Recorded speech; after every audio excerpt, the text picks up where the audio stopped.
Hello, my name is Naomi Stockman from My Local Hypnosis. Thanks for joining me live. And if you're watching a replay, just give me a like or a comment so I know that you've been passed. Today, I'm talking about emotional hijacking. And this is something that's been experienced by me in various stages of my life and also in my family. You know, we've had situations where things have blown out of control and there's been so many emotions, like big emotions, just, you know, going off. Life gets messy, relationships get messy, and emotions, if we didn't have emotions, our lives would be so tidy, so organized. We just follow the rules, be respectful, be polite, be kind. And sometimes I have this saying that says only when people are mean, they're feeling bad. So only people are only mean. So the saying is people are only mean when they feel bad. And I know this from me. If I've ever hurt anyone or done anything, said anything that has been hurtful to someone else, it's always been when I'm feeling bad. I'm feeling overwhelmed or not coping or just feeling not good in myself. So that's a form of emotional hijacking. So let's get into this. So the first thing I want to say is that fear is such a powerful driver. And when you're hijacked by fear, you are going to make bad decisions. Any decision made from a place of fear is always going to be not in your best interest, because you're not able to choose from all the available options when you're operating from a place of fear. It's an unresourceful state. So emotions are so powerful. They actually will control our behavior. And when we are experiencing a feeling, we don't choose it. We can't choose how we feel. Emotions come over us. They're physical. They're a physical response in our body, but we can develop some tools and skills to manage these emotions, to process them and express them in healthy ways. When our emotions are not expressed and not processed, they cause us to implode or explode. And I'll talk a bit about that in a moment. And that can even provide us with negative benefits. That didn't even make sense. And that can cause negative impacts on our health. So today I want to go through a couple of the emotions, and I want to go through a couple of experiences I've had and also how we can deal with this. So for me, I was thinking to myself, what emotions have caused me to behave badly in my life? One that I used to deal with when I was younger, so in my first relationship, even in my second relationship, that I have got sort of resolved in myself, is jealousy. So that that feeling in a relationship where there was like an insecurity, and it becomes quite powerful and irrational, and it can cause us to behave in really strange ways, like obsessive or clingy or needy or attacking or threatening, you know, like if you do this, I'll do that, and that kind of thing. It can cause us to be paranoid as well, like worrying, like about whether or not we're going to be betrayed or abandoned, or whether someone likes us or loves us enough. And so that's a really, really powerful kind of emotional hijacking, and it feels so awful to feel jealous or to feel insecure. That's a really uncomfortable feeling. And when we have uncomfortable feelings, we either have to process them or we're going to, like, you know, try and avoid them and that kind of thing. Another one is anger. Now, anger is usually a response to something that we feel is being done to us, or where we're overwhelmed, where we're feeling hurt and we can't express that hurt, so it makes us angry that we've been hurt. We sometimes get angry if someone takes away our choice or our power, like we feel like we're being bullied or not treated with respect. That can really, you know, be like a violation of boundaries. That those kind of things can really bring anger. Or if there's somebody that's doing something that is affecting someone else that we feel protective of as well. So these kind of things, like the anger, the fear, the hurt, the jealousy, the rage, all of those things can emotionally hijack us. We can lose control, have complete outbursts, be screaming and crying and sort of like little children, really let loose of our emotions. It's good that we're getting it out of us, that we're expressing it, but sometimes it can have such negative impacts when we are being emotionally hijacked. We're not in control, and therefore we're creating damage to relationships and situations that we might have. So basically, the whole thing around emotional hijacking is that the emotion is bigger than us.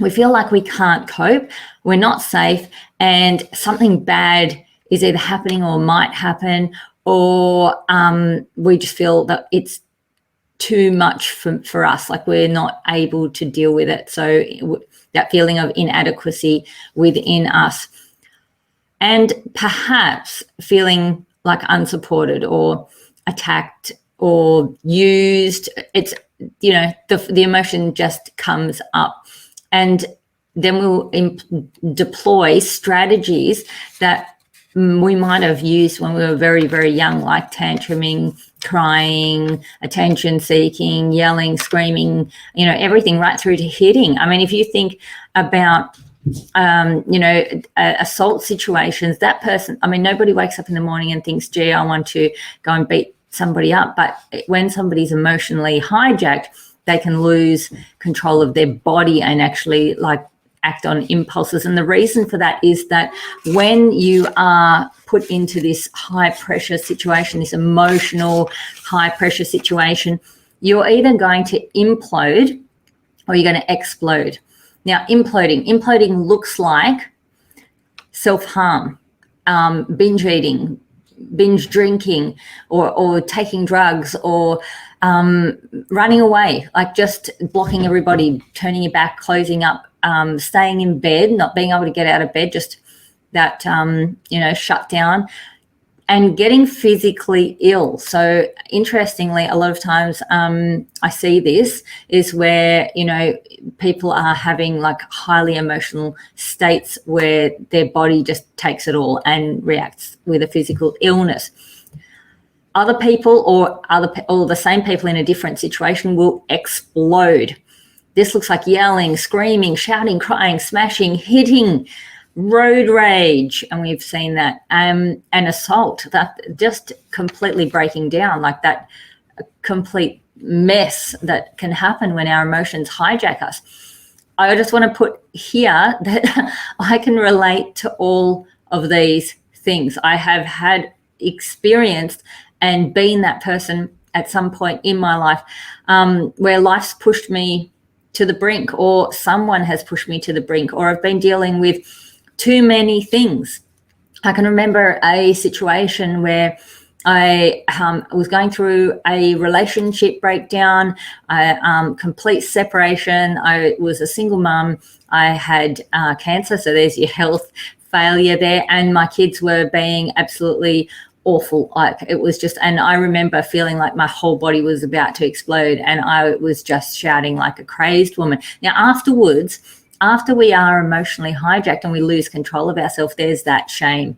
There's that, you know, that feeling that, you know, you lost control. If you are not consciously processing it, you at least at some level feel out of control, and that makes you feel pathetic and bad and ashamed and guilty, and all of that stuff is just, it's like a wet, hot heaviness on top of everything else. So especially if you've been dealing with children and you've been emotionally hijacked. And people that we love are often the ones that hit the brunt of our emotions when we're not coping.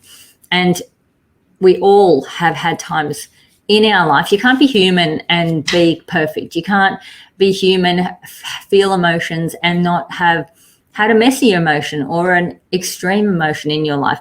So the emotional hijacking happens typically when, you know, we have a situation where we are the victim.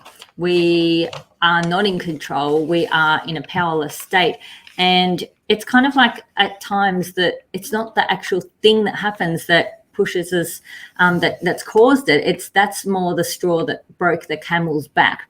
And when that happens, we're not in control. We lose control. The emotion takes over. And this is like a form of self-protection. It doesn't matter if you're imploding or exploding. That overwhelm, that complete feeling of, it's basically the fight, flight, freeze that has been triggered within us from our emotional states. And there's this thing that I call creator mode. So that's when I'm in creator mode, I'm in control. I'm in charge of me. I know and feel, and I'm stepped into my personal power. I know I've got control of my life. I'm choosing to have control of my mind. I know that I have a choice.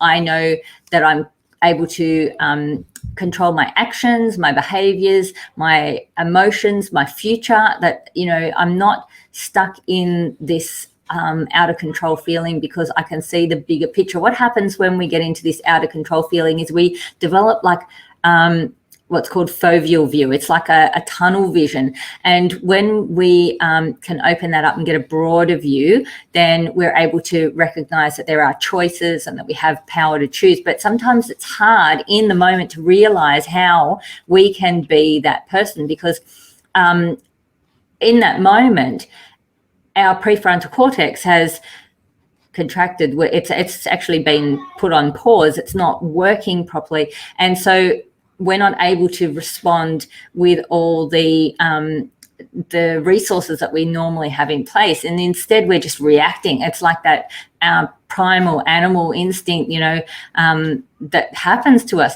And that's because when we're in distress, we go into that fight, flight, freeze state, and we don't have that impulse control in that moment. Now, the courtrooms, the legal system is just filled with people who've been emotionally hijacked. They've lost control of their emotions. And if you've been in an argument, I'm sure you can relate to, that once things get heated and escalated, we say things and do things that we sometimes regret afterwards. But it doesn't have to always be that drastic. Emotional hijacking can cause us to make poor decisions, like walking out of a job or a relationship, or that impulse thing that says, like, in this moment I don't care about the consequences. This is my action in this moment. And it's like you just, like they say, throwing the baby out of the pram. It's like, pick it up and throw your toys, whatever. And that's emotional hijacking. If you can relate to any of this, if you have had enough of feeling like your emotions are running your life, and you'd like to get back into a place of calm and control where you feel like you are the one that's having choices in your life, then please, I encourage you to just write "me too" under this video and take the first step to reaching out and getting some support with this, because we can all relate. I know we can relate, because I relate. Everybody I know can relate. Every family I know has emotional hijacking going on in at some point, at some time. When the pressure's on, things crack. When the pressure's on, people crack. And that's something that we can definitely get resources to be able to process those things in a more healthy way that will cause less damage and distress, particularly in families and relationships. So I would love to see you writing YouTube below, and we will talk soon. Have a great day.